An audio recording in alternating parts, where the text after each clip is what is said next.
Hello and welcome to the newest episode of On That Note with Parker Whirling.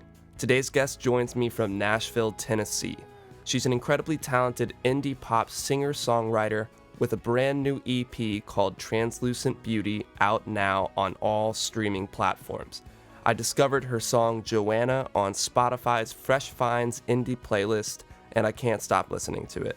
I have to go ahead and apologize now because for some reason the video portion of this interview did not record, and I don't know what happened, but I promise it won't happen again. Some of you are probably learning now that I actually do video for this podcast. I know most of you listen on Spotify and Apple Podcasts and all that, but I do have a YouTube page where I upload the videos. But unfortunately, this one will not make it. It will still be up there, but it will only be like a picture of us as opposed to an entire video like they usually are. So once again, I apologize. But on that note, please welcome Maria Crawford, aka Wilby. I'm sitting here with Maria Crawford, aka Wilby, an indie pop singer-songwriter based in Nashville, Tennessee. Thank you for joining me for an episode of On That Note. I discovered your awesome, catchy song, Joanna, on Spotify's Fresh Finds indie playlist, and then went and listened to the rest of your EP and just really fell in love with it. You've got a great songwriting style, and the production is pristine.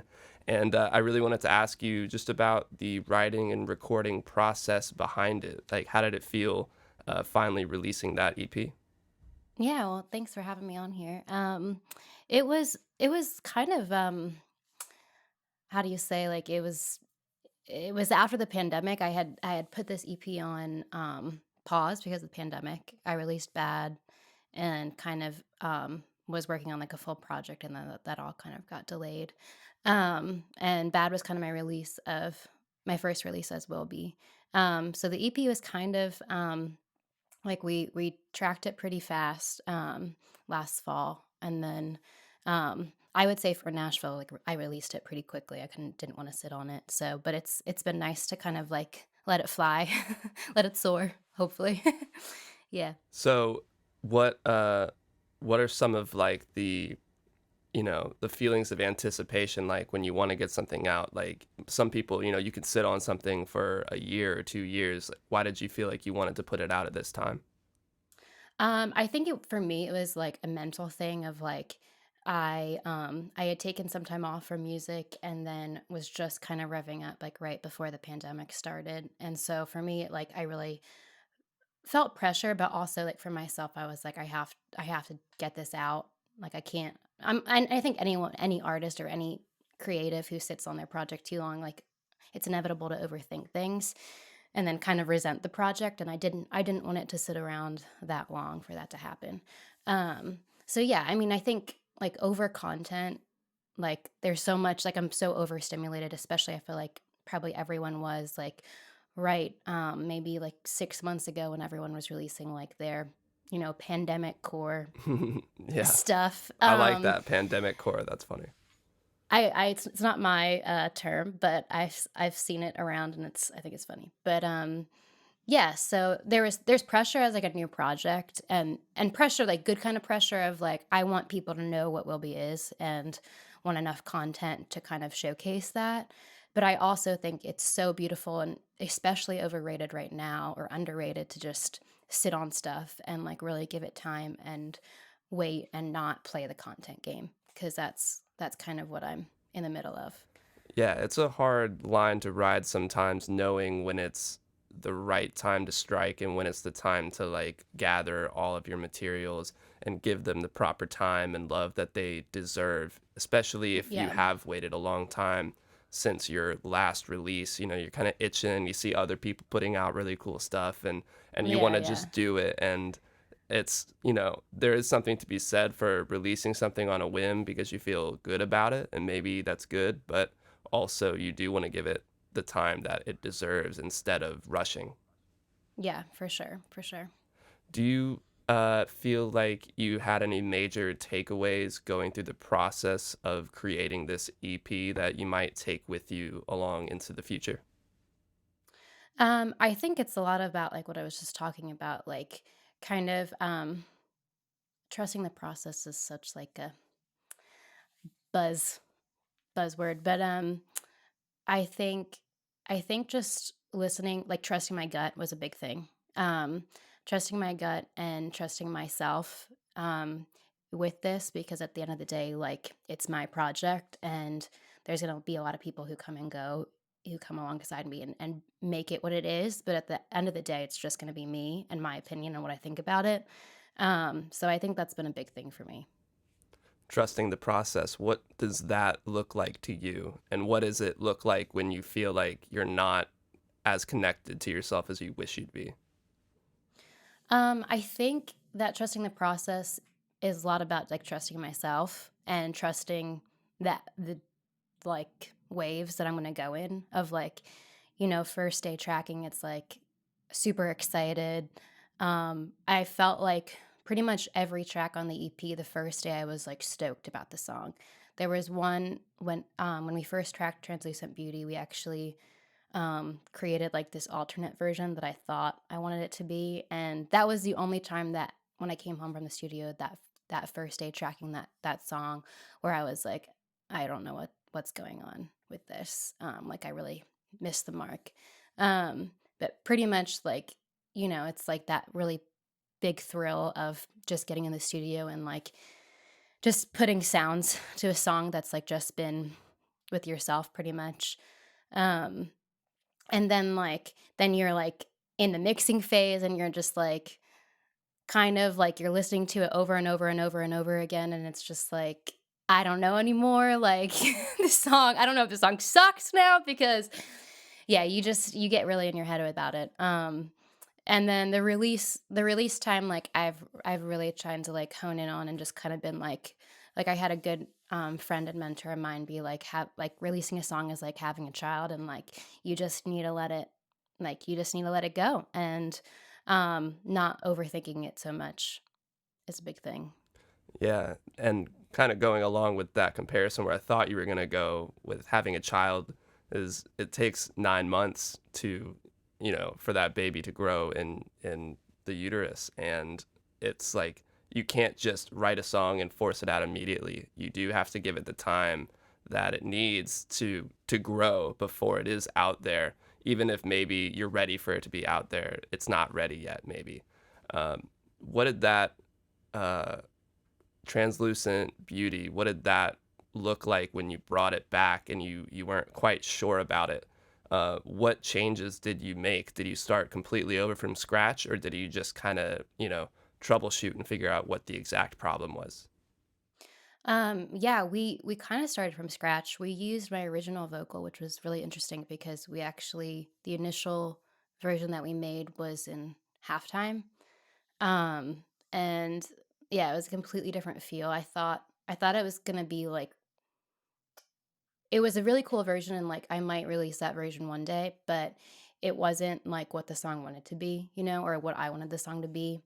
Um, but yeah, we used the original vocals from the first um version that we made, but everything else was pretty much fresh and new and it was a really cool like exercise and like an exercise that I want to just like do myself in like the writing process of kind of seeing all the different production styles and ways a song can evolve with like using the original vocal. It was really cool.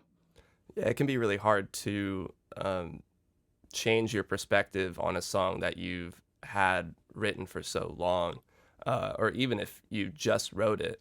For me personally, I tend to just stick with the first thing I did that feels good. But maybe it's not necessarily the best thing for it. And having other people hear it and give ideas or clues and being open to those can really help that song be shaped into something that it's supposed to be, maybe not what you originally intended. And, it takes other perspectives to help get it there, I think. Yeah. My producer and friend Thad Kopek, he always like talks about how a song knows what it's supposed to be. And like that has that has given me a lot of like um peace about like the process because again, I can get so in my head about like, oh, like should we put a drum machine in this or should it be chill or should it be like is this the right tempo or but just knowing that like the song is going to be what it's going to be and it knows that and just believing that and trusting your gut again, I think is a big thing. Absolutely. When it comes to songwriting, have there been any memorable breakthrough moments or lessons learned for you that really kind of opened the floodgates in terms of maybe finding your own voice? I think I'm still learning that. Like I used to write very intuitively, and I actually recently have been getting back to that. But for the last 2 or 3 years, I've been really trying to make it a craft and not something that's just like off the cuff or again, like gut led. Um, but something that has like a lot of thought and intentionality to it. Um, and that's something that I like to play with a lot, like, and especially like giving myself parameters for a song. Um, I wrote a song. It's going to be released sometime soon, but it I wrote it last year, and it was in the process of like grieving a death in the family, and I don't often like process things immediately. I actually pretty much never do. And so writing a song is like when I write about something that's more personal, it's often like years later for me. And so with this specific song, it really opened my eyes. I gave myself like a tool, like a set of tools.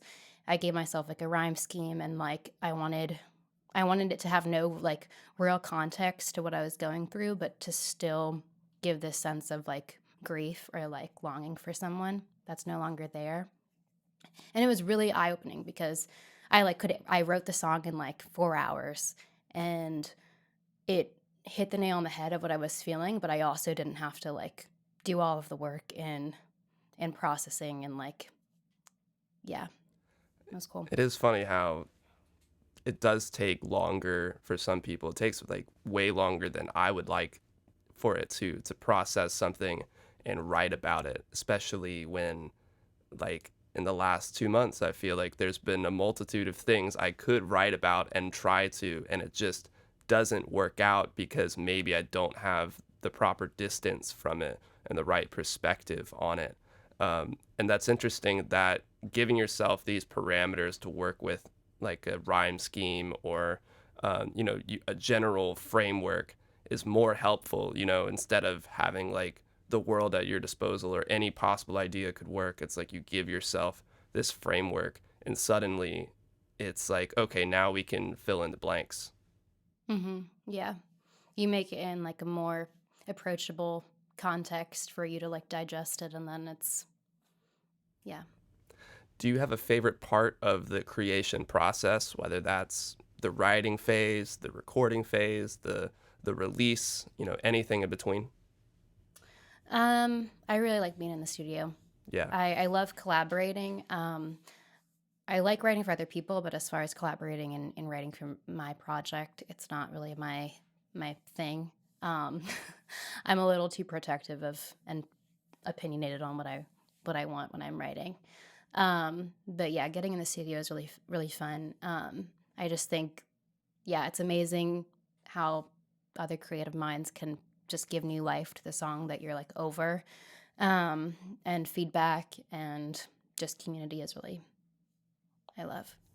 I am probably with you there. I'd say in the studio recording is my favorite part because you have like this seed of what a song is already, and then you get to watch it grow into something completely new, and it can take twists and turns that you never expected, and maybe a song that, like you said, you've been kind of over for a while suddenly has new life and you're like extra excited about it because you never would have seen it turn out this way until now. Yeah, absolutely. I also really loved your music videos that you put out, especially the three, Bad, Mush, and Translucent Beauty.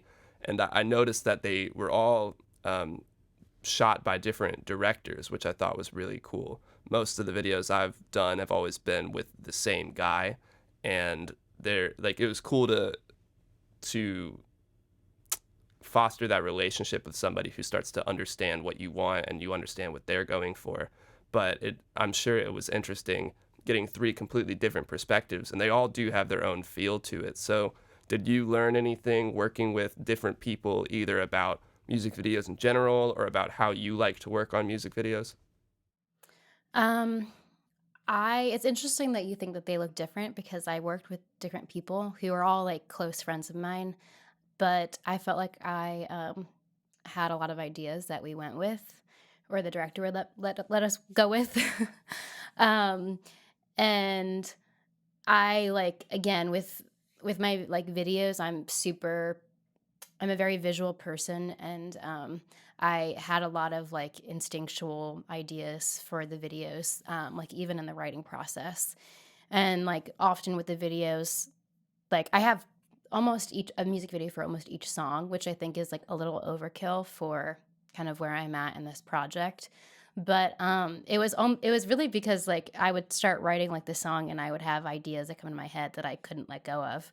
Um, and so yeah, it's been really fun. I love creating in different forms, whether it's visual or songs or whatever. I think working collaboratively again is really what I love, and I love seeing where directors go with my songs, and like I love when we can end in the same place and they can get there on their own. So that's really cool to see, and that's happened a lot with all the videos that I've put out. So It's interesting having to balance uh, kind of like what you're saying with songwriting. Like you're protective of your own songs, but the visuals are equally as important, especially if you've had it since the beginning or the conception of your song.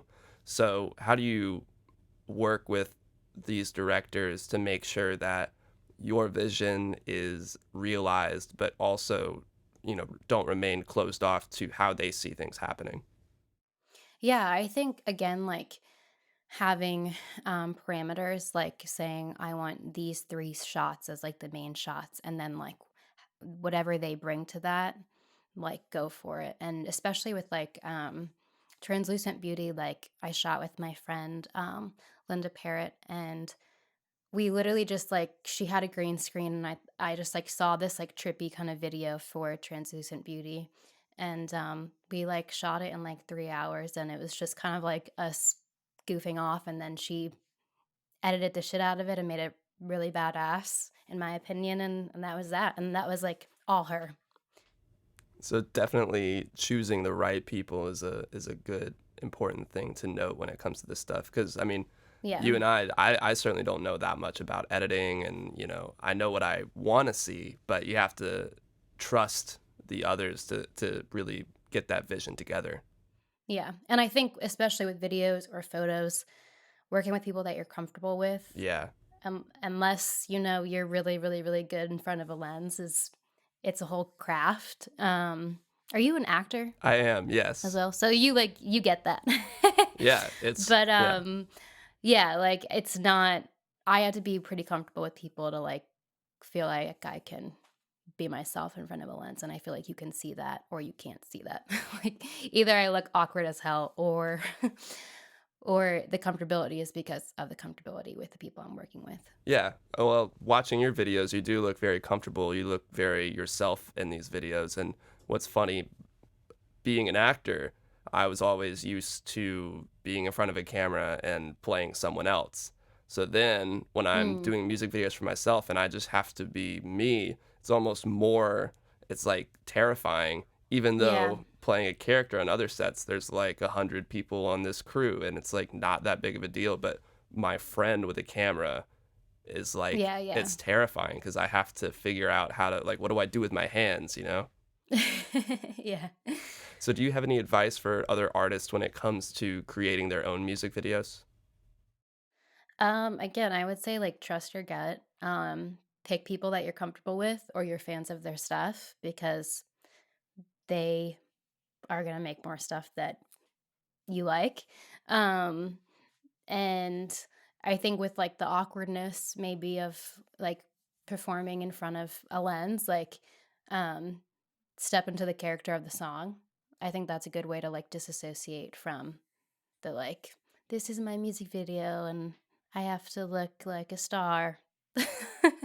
I like that. Definitely stepping into a certain character, and it doesn't have to be this wild, wacky version of yourself. It can just be like this slight change of like, all right, this is my perspective on this right now, and I'm not gonna judge it either. Yeah, with the music video for Mush, it was really fun. I also like we got up at like 2 a.m. that day, and I was like so tired and but like we were me and Will Kelly who like did everything for the video. We were both like trying to be good sports, he especially.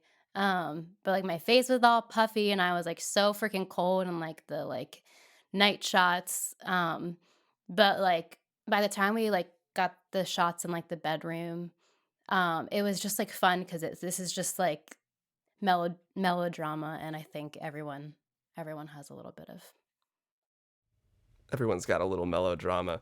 Yeah, I agree when it comes to like warming up. If you're totally not used to being in front of a camera and not used to like singing in front of people, it really is just a gradual thing that you have to work on. Like when I was doing this podcast, when I started it, it was like just the idea of like having to watch myself on camera for a moment and like talk to no one because I wasn't even talking to anybody yet. I just needed to set it up for my own sake of being like, all right, this is how it's gonna feel. And I was still anxious, even though I wasn't talking to anybody.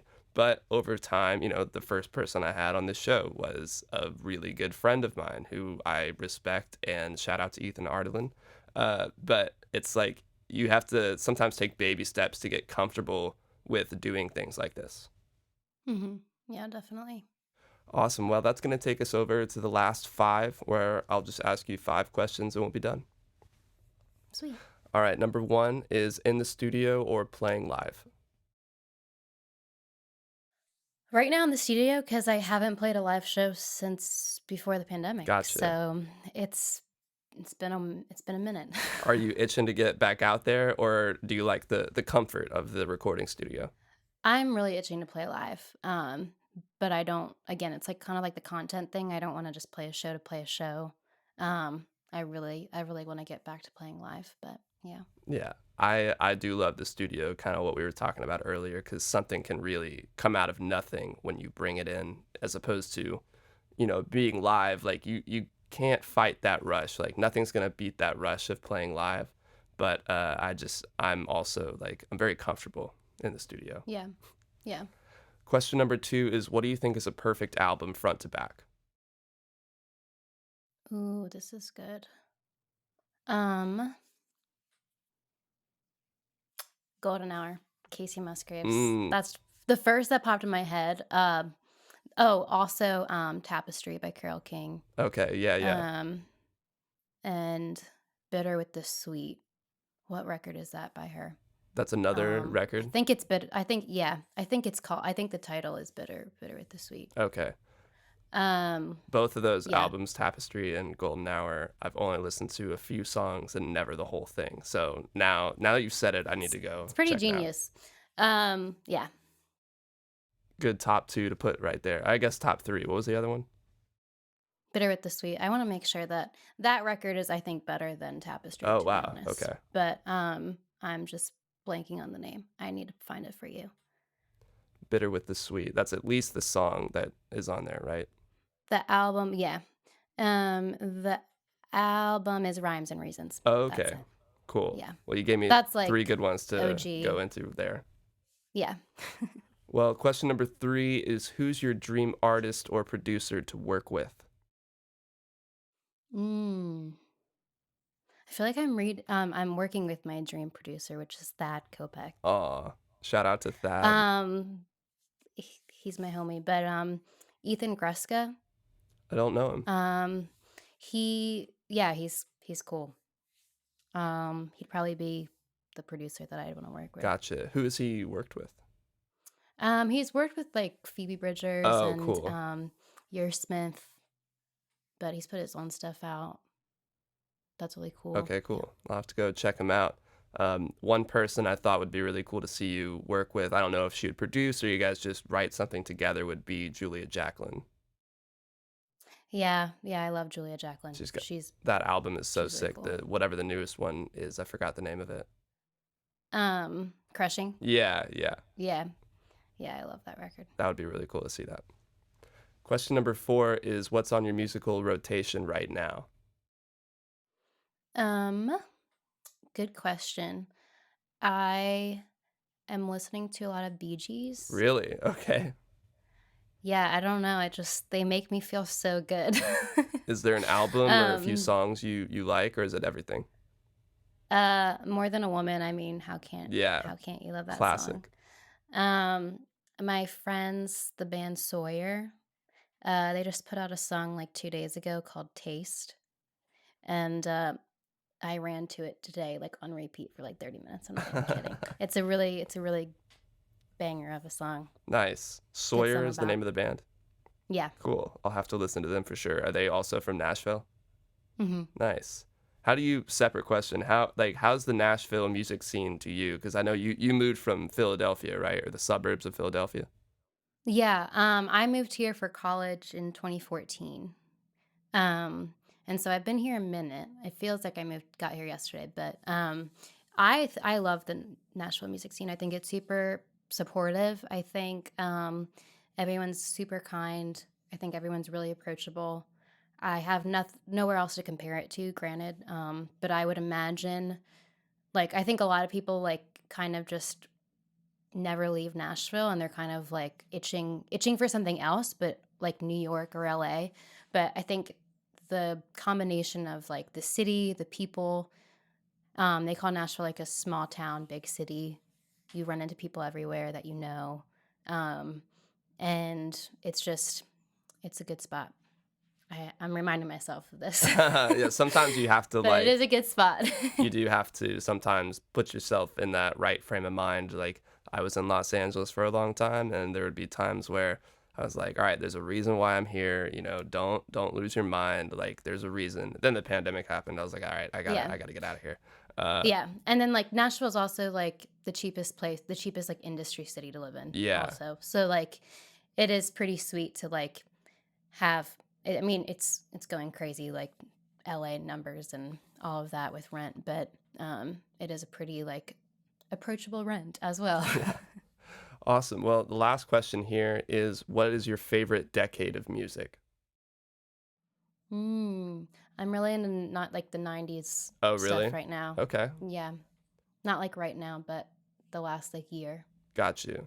Um, yeah, like Sheryl Crow and things like that. Nice. Really fun. You know, I'm really into music that makes me feel good. Like, yeah, yeah. I did the like singer songwriter, like dashboard confessional like stuff in middle school, but I'm really into songs that make me feel good right now. Yeah, that's funny. I kind of feel the same. Like sometimes you just gotta enjoy a good pop song. I mean, your song "Bad," the whole chorus is about like I just want to feel good. Yeah. Like it's okay to feel Yeah. good. It's good to feel good. Yeah, it is. It is okay to feel good. It's a Awesome. good note to end on Yeah. for today. On that note, Yes. Maria Crawford, aka Wilby, thank you for joining me for an episode Thanks so of much for On That having me. Note. Everyone needs to go listen to Translucent Beauty, the new EP. It's an incredible album, great songwriting, and I love the production. And thank you again for coming on. Thanks so much. Awesome. Talk to you later. See you. Take care.